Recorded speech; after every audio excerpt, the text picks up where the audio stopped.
my name's Dan Spooner. I recently injured my hand in an accident in a DIY. I'm a professional firefighter, and I also have a second job where I've got my own business doing gardening and landscaping. I suppose the beginning of it was that I had a really basic renovation to do my daughter's bedroom, and it was something that I thought I could undertake without any pressure.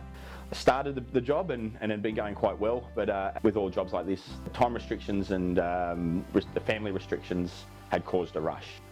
I set up a drop saw on my daughter's floor. I have used a drop saw on numerous occasions. I have a regular plan on how I use my drop saw.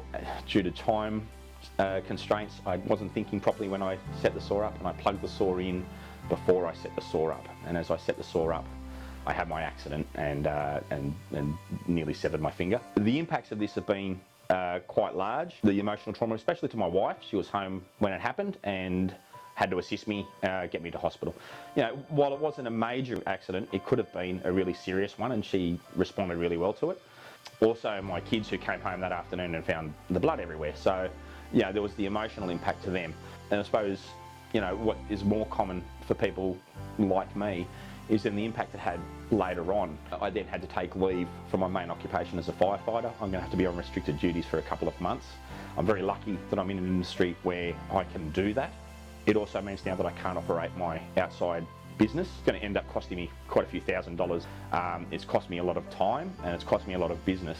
I also coach both of my children in different sports. So I'm not only letting down, you know, my own kids, but it's the kids involved in the sport as well.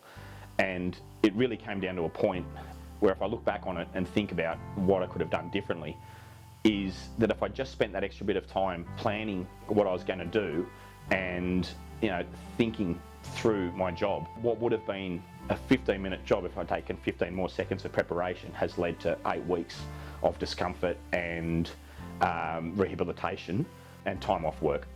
So, you know, I've spoken to a lot of friends about it, and the message that, you know, I've received from them and I've been giving back to them is just to take your time and to really think about what you're doing.